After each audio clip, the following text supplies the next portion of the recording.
Your mother is practically senile anyway. She won't even notice which room she gets."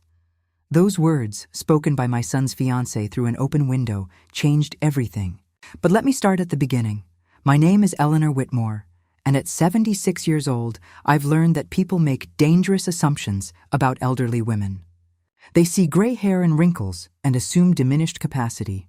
They see widowhood and assume helplessness. They see age and assume irrelevance. Christine Yang was about to discover how wrong those assumptions could be. Before I tell you what happened next, I want you to stay with me. Subscribe if you haven't already, and let me know in the comments where you're watching from. It warms this old heart to know where my words travel. I'd been standing on the wraparound porch of the lakeside lodge I'd rented for my birthday weekend, a magnificent timber frame structure in the Adirondacks that cost me $4,200 for 3 nights. The afternoon sun warmed my shoulders as I returned from feeding the ducks by the water. My canvas bag still full of breadcrumbs. That's when I heard her voice drifting through the master suite's open window. "We obviously get the best room. My parents get the suite with the fireplace. Your mother is practically senile anyway. She won't even notice which room she gets. There's a small storage room off the kitchen. It even has a cot. Perfect for her. A storage room. With a cot. For the woman who'd just spent over $4,000 to bring her family together for a celebration weekend." My son Michael's laugh floated out next, easy and agreeable. "You're right, babe. Mom's pretty easygoing these days. She won't make a fuss.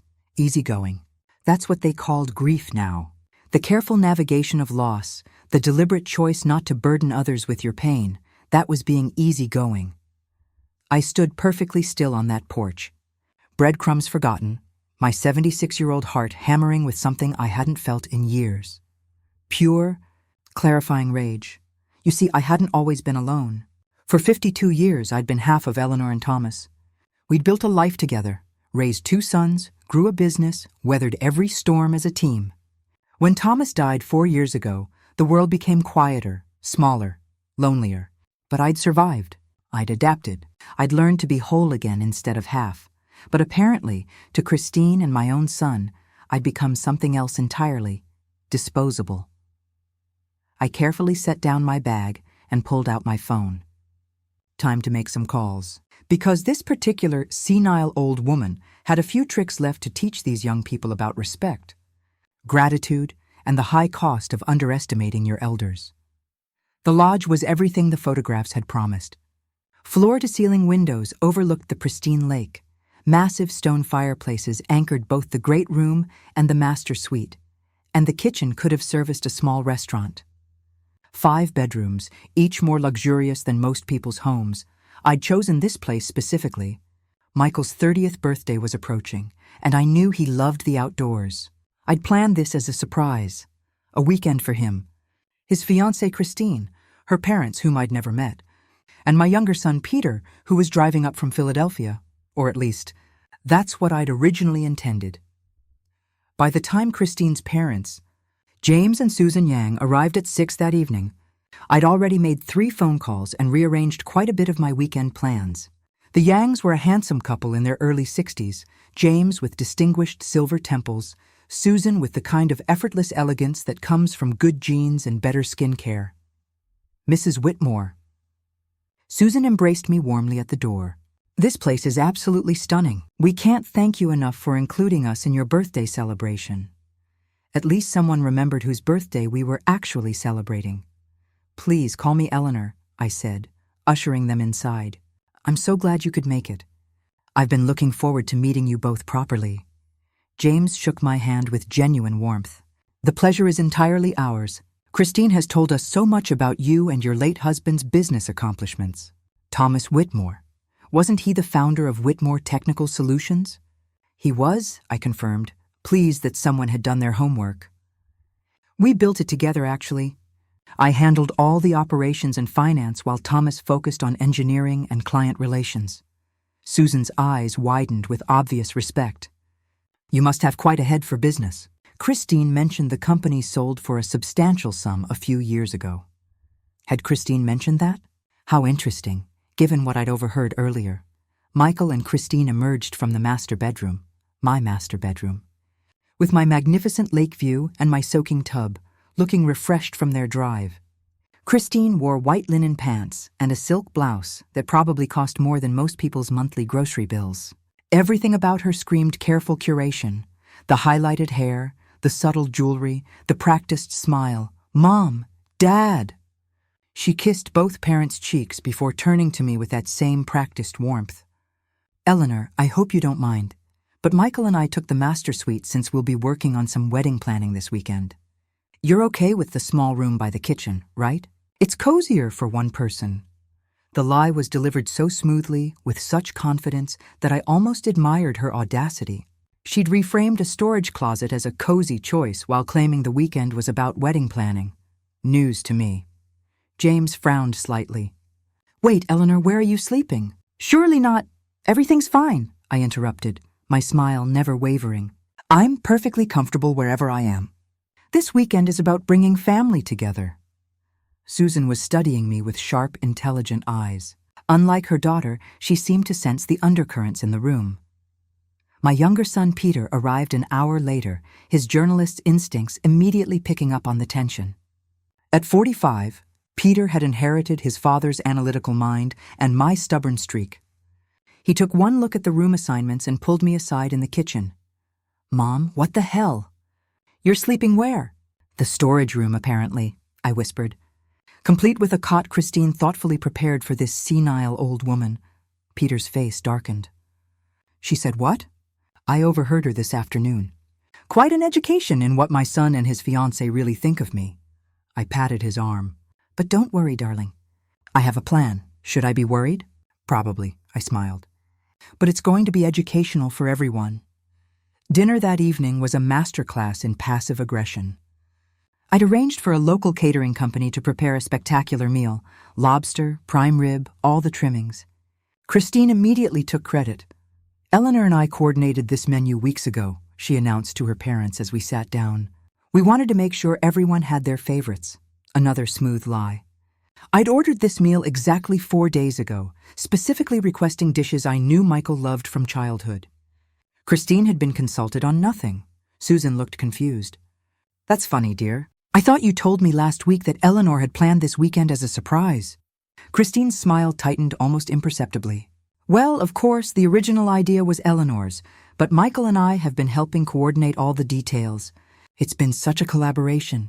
Really? I said pleasantly, pulling out my phone. Then you'll remember the name of the caterer we coordinated with? Christine blinked. It's that local place. You know the one. Lakeside Gourmet, I supplied helpfully. Run by Maria Torres. Lovely woman. We've been emailing extensively. Just the two of us, actually. Would you like me to show everyone the receipt? It's all in my name. Paid from my account. The table went quiet. Michael looked uncomfortable. Susan looked mortified. And James was watching his daughter with growing disapproval. Well, obviously, Eleanor handled the actual booking. Christine recovered quickly. I meant we helped with the planning in spirit. Moral support, you know. Moral support, Peter repeated dryly. How generous of you both. James set down his wine glass with deliberate care. Christine, did you or did you not tell us 3 days ago that Michael called to invite us to Eleanor's birthday weekend at a lodge Eleanor had booked? Dad, you're misremembering. I'm 62, not senile, James said sharply. You specifically said, Mom Eleanor rented a place in the Adirondacks for her birthday and wants us there. Christine's practiced composure was cracking. I may have phrased it that way, but you wanted us to think you and Michael organized this, Susan finished quietly. Oh, Christine, what have you been doing? The question hung in the air like a challenge. Michael was staring at his plate, his neck flushed red. Peter was watching with the intent focus of a reporter smelling a story, and I sat at the head of the table I'd paid for. In the lodge I'd rented, eating food I'd ordered, waiting to see what other lies would tumble out, because the dinner revelations were just the opening act. The real show would begin in the morning when my other guests arrived, the ones Christine and Michael didn't know about yet. I woke at 5:30, as I had every morning for the past 40 years. Age doesn't make you need less sleep. Despite Christine's theories, it just recalibrates your internal clock to appreciate dawn more than darkness. The storage room was exactly as uncomfortable as one might expect. a narrow cot, a single window overlooking the trash bins, and the constant hum of the industrial refrigerator through the wall. Perfect conditions for reconsidering one's life choices or for finalizing one's revenge plans. I dressed quietly and made coffee in the spectacular kitchen that Christine had been treating as her personal domain. Through the great room windows, the lake was glassy calm, reflecting the pink and gold of sunrise. This was what I'd wanted to wake up to. This view, this peace, this moment of natural perfection. Instead, I'd woken to garbage trucks. Eleanor? I turned to find Susan Yang padding into the kitchen in her robe, looking troubled. I couldn't sleep. James and I were up half the night talking about everything. Sit, I gestured to the breakfast bar. Coffee? Please. She settled onto a stool, watching me with those intelligent eyes. Eleanor, I need to apologize for my daughter. The way she spoke last night, taking credit for your generosity, that's not how James and I raised her. I know that, I said gently, pouring 2 mugs. I could see it in both your faces. Good people are often shocked by who their children become. Susan accepted the coffee gratefully. She wasn't always like this. Christine was ambitious, yes, but never cruel, never dishonest. Something changed after she met Michael. I settled across from her. What changed? She started obsessing over wealth, status, appearances. She researched the Whitmore family extensively before their 3rd date. I caught her Googling property records and business valuations. Susan looked ashamed.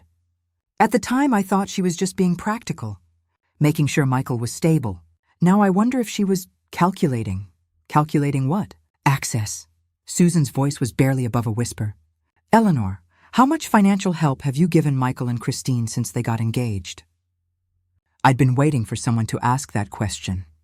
Approximately $85,000 over the past 18 months. Susan's coffee mug clattered against the counter.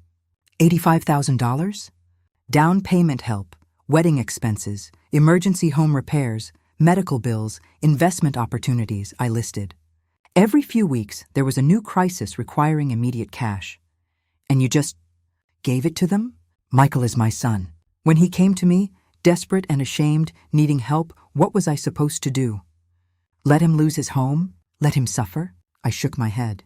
That's what family does. We help. But did the crises actually exist? Susan asked urgently. The home repairs, the medical bills, did you verify any of it? The question confirmed my suspicions. You've seen this pattern before. Susan's face crumpled. Christine's previous engagement. A man named David Rothstein, successful hedge fund manager, widowed father of 2. The engagement ended badly. David's sister contacted us afterward, claiming Christine had been manufacturing financial emergencies and pocketing the money. We didn't believe it. We thought the sister was just bitter about the breakup. But now you're reconsidering. Now I'm terrified. Susan gripped her mug with white knuckles. Eleanor, please tell me you've protected yourself legally. Please tell me you documented everything, I smiled. Susan, I didn't build a multi-million-dollar business by being careless with money.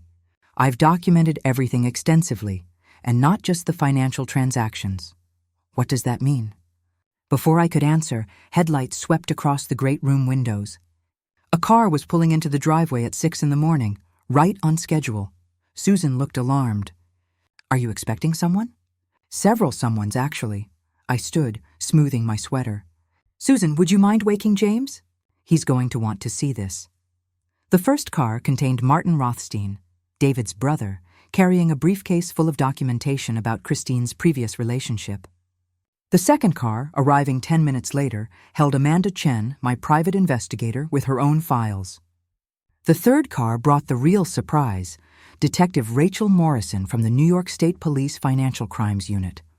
By the time Michael and Christine emerged from the master bedroom at 7:30, my kitchen had been transformed into a war room. Documents covered every surface. Susan and James sat at the breakfast bar, looking devastated as they reviewed Martin's evidence. Peter was taking notes with journalistic precision, and Detective Morrison was methodically photographing everything. Mom, what's going on? Michael stopped short, taking in the assembled crowd. Who are all these people? Christine had gone white, her eyes darting between faces until they landed on Martin Rothstein. Oh my God. Hello, Christine, Martin said coldly. Nice to see you again. Still manufacturing emergencies, I see. Michael looked between them, confused. Christine, you know this man? That's Martin Rothstein, I explained calmly. Brother of Christine's previous fiancé, David. The engagement Christine told you ended mutually? It actually ended when David discovered she'd stolen nearly $60,000 from him through fabricated crises. That's a lie. Christine's voice climbed an octave. David was abusive. His family is trying to smear me. Then how do you explain these bank statements? Amanda stepped forward, spreading documents across the counter. I've been investigating your activities for the past 3 months. Ms. Yang, the pattern is remarkably consistent with your behavior in the Rothstein relationship. Michael was staring at the papers, his face draining of color. Christine, what is this? What's she talking about? The emergency transmission repair that cost $4,500? Amanda pointed to one statement. No repair shop has any record of your vehicle.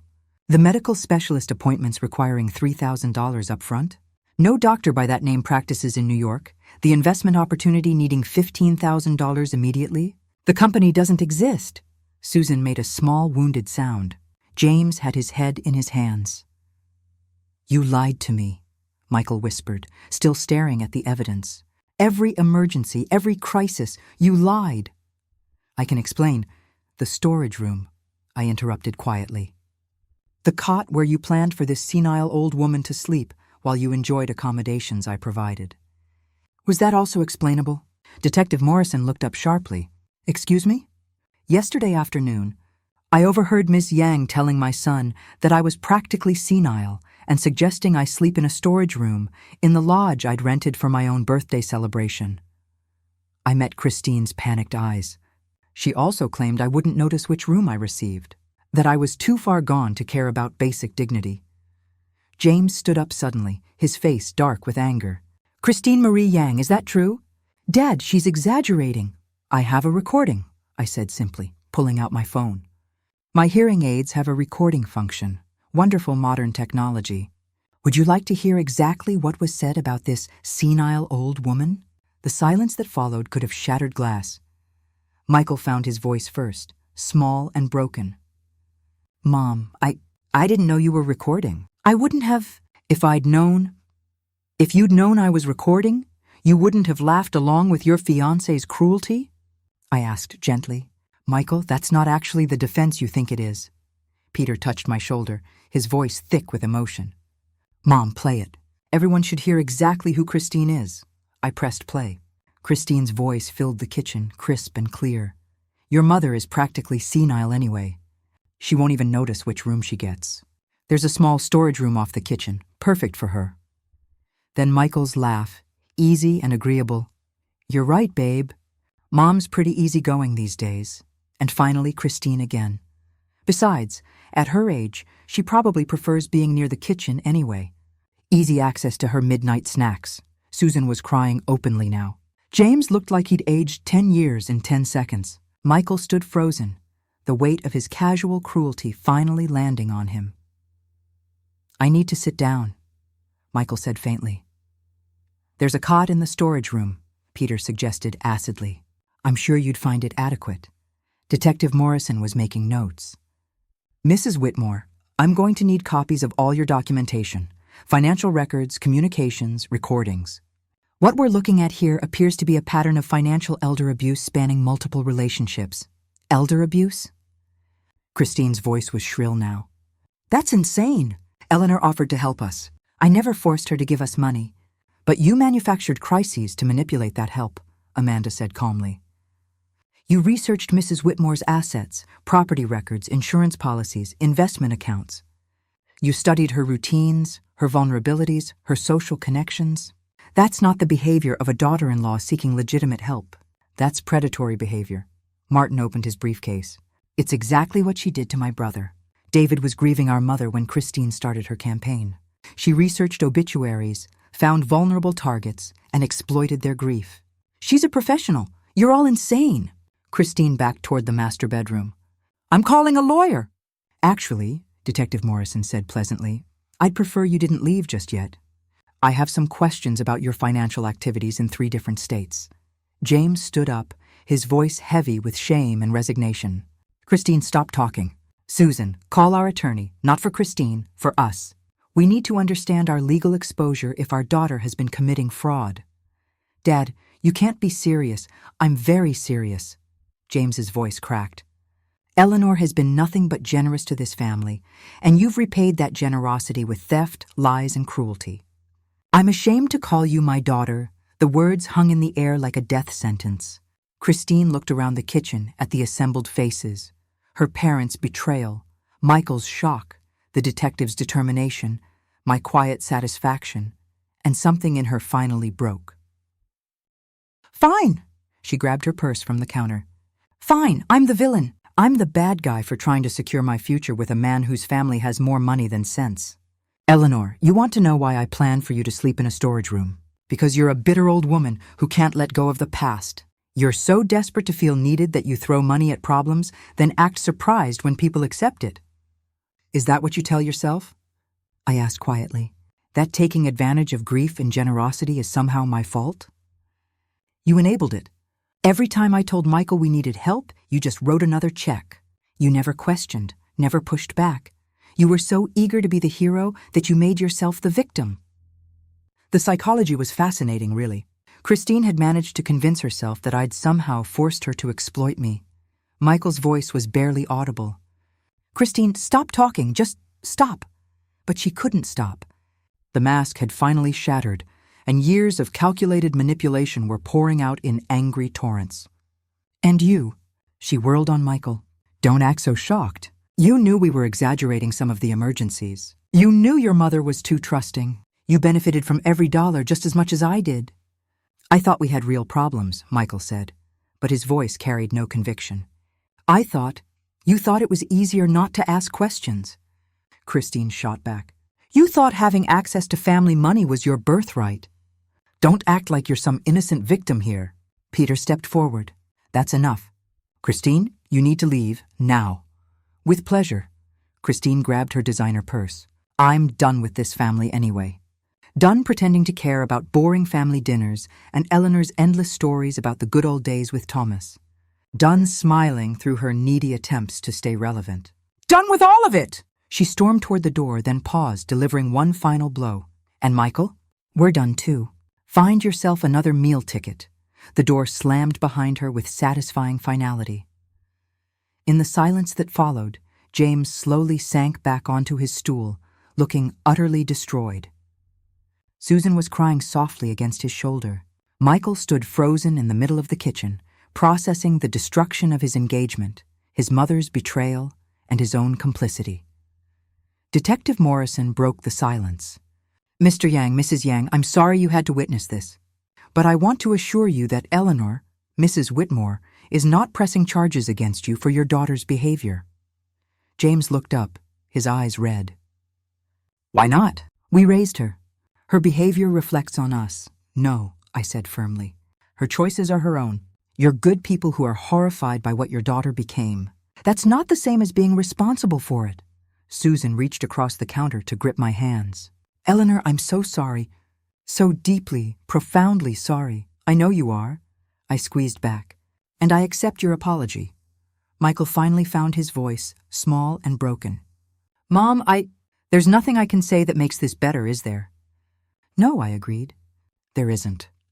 I knew some of the emergencies were exaggerated. Not all of them, but some. I convinced myself it didn't matter because you could afford it. And Christine needed help, and... He trailed off, recognizing how hollow it sounded. You convinced yourself that my money made me less deserving of truth, I supplied. That wealth meant I wasn't entitled to respect. I'm so sorry. I know you are. And Michael? I waited until he met my eyes. You're going to spend the next several years proving it. Detective Morrison spent the next 3 hours interviewing each of us separately. By noon, she had enough evidence to pursue charges against Christine in multiple jurisdictions. The pattern was clear. Christine had been identifying vulnerable targets, recently widowed individuals with adult children, and systematically exploiting their grief and desire to help family. I was her 4th victim in 6 years. The others had been too ashamed to come forward, too embarrassed to admit they'd been conned by someone they'd welcomed into their families. But I wasn't ashamed. I was angry, and anger, properly channeled, makes for excellent motivation. By afternoon, word had spread. The phone wouldn't stop ringing. Friends from my business days, former colleagues, even some of Thomas's old associates reached out with support, advice, and more than a few "I told you she seemed off" observations that would have been more helpful 18 months ago. Peter managed the calls while James and Susan sat with me on the deck, all of us processing the morning's revelations. Michael had retreated to one of the guest rooms, unable to face any of us yet. "What happens now?" Susan asked quietly. "To Christine, I mean." "The detective mentioned charges in 3 states," I replied. "Financial elder abuse, fraud, possibly identity theft if they find evidence she used victims' information for credit applications. She's looking at significant prison time." James's voice was hollow. "Good. She deserves it." "James," Susan started. "No," he cut her off firmly. "I love our daughter, Susan, but what she's done is unforgivable. She targeted grieving people. She exploited trust and kindness. She turned generosity into a weapon. That's not someone having a bad day or making poor choices. That's someone who's fundamentally broken." Susan was crying again, but she nodded. "I know, I keep wondering where we went wrong." "You didn't," Peter said, joining us on the deck with fresh coffee. "Some people are born with empathy, and some people learn to fake it. You can't parent personality disorders into existence, and you can't love them away." As the sun began its descent toward the lake, painting the water in shades of amber and rose, my younger son asked the question I'd been waiting for. "Mom, what made you start investigating? What was the moment you knew something was wrong?" I considered the question carefully. 3 months ago, Christine suggested I update my will. She had specific recommendations about how to structure inheritances, what to include, even who should be executor. At first, I thought she was being helpful. She'd worked in estate planning briefly before meeting Michael. "But?" Peter prompted. "But then I realized she'd been researching my assets for months. She knew details about property values, investment accounts, insurance policies, information I'd never shared with anyone except my attorney and financial advisor. She'd been systematically mapping my entire financial life," Susan gasped. "Oh my God, that's when I hired Amanda. I needed to know if my instincts were right, if there really was a pattern of manipulation, or if I was just a paranoid old woman seeing threats where none existed." "You were never paranoid," James said firmly. "You were observant." Amanda Chen emerged from the lodge, her laptop under one arm. "Mrs. Whitmore, I've just sent everything to Detective Morrison. The documentation is comprehensive. Bank statements, fabricated receipts, communication records. Between Martin's evidence from the Rothstein case and what we've compiled, the prosecution has an airtight case." "How much did Christine steal in total?" Peter asked. "Across all her victims?" Amanda consulted her notes. "Approximately $340,000 over 6 years. Eleanor's case represents the largest single theft, $85,000. But the Rothstein case ran longer, totaling about $95,000 when you include identity theft charges." The numbers were staggering. Susan covered her mouth, looking ill. "That's not even counting the emotional manipulation," Amanda continued. "The way she isolated victims from support systems, convinced them they were losing mental capacity, undermined their confidence in their own judgment. The financial theft is prosecutable, but the psychological abuse is just as damaging." I thought about those months of questioning myself. The times Christine had suggested I was confused about conversations that had never happened. The way she'd slowly convinced Michael to speak to me in that careful, patient tone you'd use with someone whose faculties you questioned. The systematic erosion of my authority in my own family. "She tried to make me doubt myself," I said quietly. "That's the part that makes me angriest. Not the money, I have enough. But the way she tried to convince me I was losing my mind, that I couldn't trust my own memories or instincts. That's unforgivable." Peter's jaw tightened. "She gaslighted you. Classic abuser technique, and it almost worked." I looked at Susan and James. If I hadn't overheard that conversation about the storage room, if I hadn't caught her in that moment of casual cruelty, I might have kept doubting myself. I might have kept enabling the abuse because I'd convinced myself I was the problem. Susan reached over and gripped my hand. "But you didn't. You trusted your instincts, gathered evidence, and protected yourself. That takes remarkable strength, Eleanor. Or remarkable stubbornness, I smiled slightly. Thomas always said my stubborn streak would either save me or kill me. I'm glad it's turning out to be the former. The deck door opened and Michael emerged, his eyes red and swollen. He looked like he'd aged a decade in a single day. Mom, can we talk, please? I gestured to the empty chair beside me. Sit. He sat carefully, like a man approaching an unexploded bomb. Susan and James tactfully excused themselves, giving us privacy. Peter stayed, my witness and my backup. I've been sitting in there for hours, trying to figure out how to apologize, Michael began. Trying to find words that adequately express how sorry I am, how ashamed I am, how completely I failed you. He swallowed hard. And I realized there aren't any. Nothing I say can undo what I did, or what I allowed to happen. No, I agreed. It can't.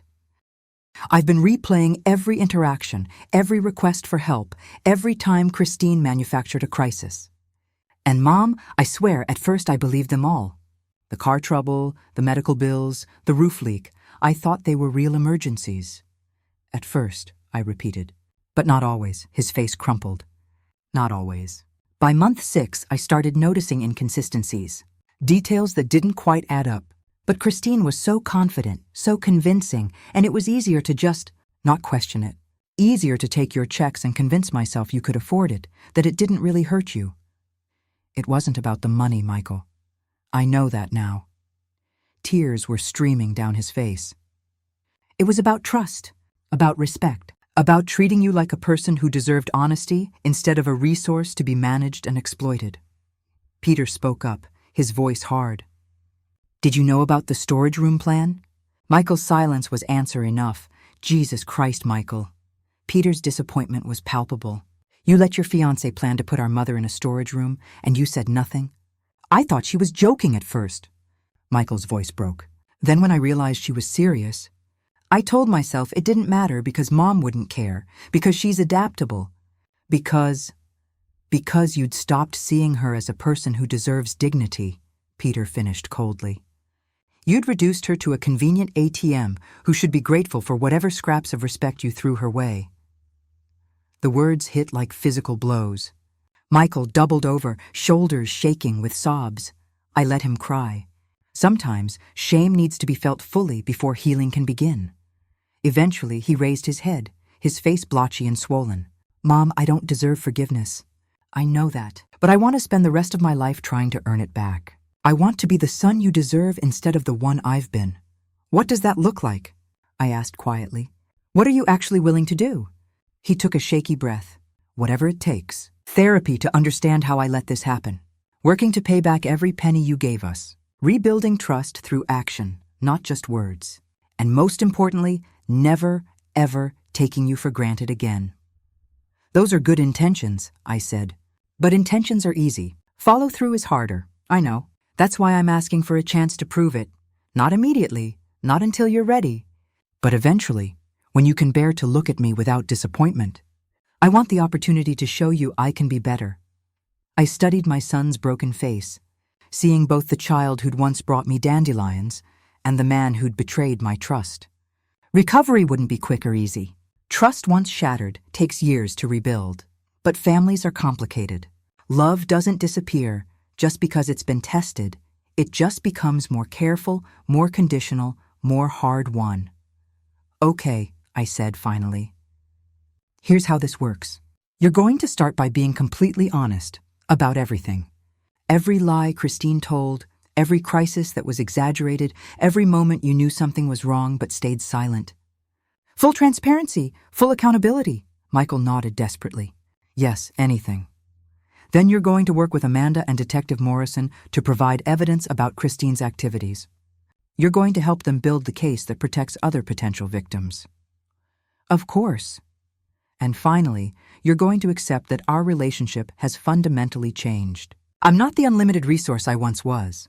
I'm not the mother who writes checks without question. If you need help in the future, you'll need to provide documentation, third-party verification, and complete financial transparency. Trust but verify is the new family motto. Peter smiled slightly at that. Classic business Eleanor, applying corporate governance to family dynamics. I understand, Michael said. And Mom? I'm going to pay back every cent. It might take years, but I'll do it. I know you will. I reached over and squeezed his shoulder briefly. Because if you don't, Peter will make your life extremely unpleasant. Bet your ass I will, Peter confirmed cheerfully. The trial was surprisingly quick. With evidence from 4 victims spanning 6 years, Christine's public defender advised her to take a plea deal. She was sentenced to 6 years in federal prison, with restitution orders totaling $340,000 to all her victims. The Yangs attended every day of the proceedings, supporting the prosecution despite the pain of watching their daughter face justice. Susan and James have become dear friends. We meet for coffee every other week, sharing stories of resilience and healing. They're navigating their own journey through guilt and heartbreak, but they've chosen to face it head-on, just as I have. Michael has kept his word so far. He's working 2 jobs, a software engineer by day and a part-time delivery driver by night, funneling every extra dollar into a repayment plan we formalized through my attorney. It's not just about the money. It's about accountability. He's also started therapy, confronting the weaknesses that let him be complicit in Christine's schemes. Our conversations are cautious but honest, rebuilding trust, one truthful exchange at a time. Peter keeps a watchful eye, ready to call out any backsliding. As for me, I've made some changes. I sold the lake house. It held too many memories of that weekend, good and bad. With the proceeds, I established a small foundation to support victims of financial elder abuse, offering legal aid and counseling to those targeted by predators like Christine. It's my way of turning pain into purpose, ensuring no one else feels the shame and doubt she tried to instill in me. I also bought a small cabin in the Adirondacks. Not a grand lodge, but a cozy retreat with a single bedroom and a view of the lake. It's mine alone, a place to read, reflect, and reclaim the peace Christine tried to steal. Peter visits often, and Michael is welcome when he's ready, but only on my terms. The world still underestimates women like me, older, widowed, presumed irrelevant. But I've spent 76 years proving people wrong, and I'm not done yet. My son Michael will learn that lesson, one way or another, just as Christine did. And I'll keep living, stubborn and whole, refusing to be diminished by anyone's assumptions. Thanks for listening. Don't forget to subscribe and feel free to share your story in the comments. Your voice matters.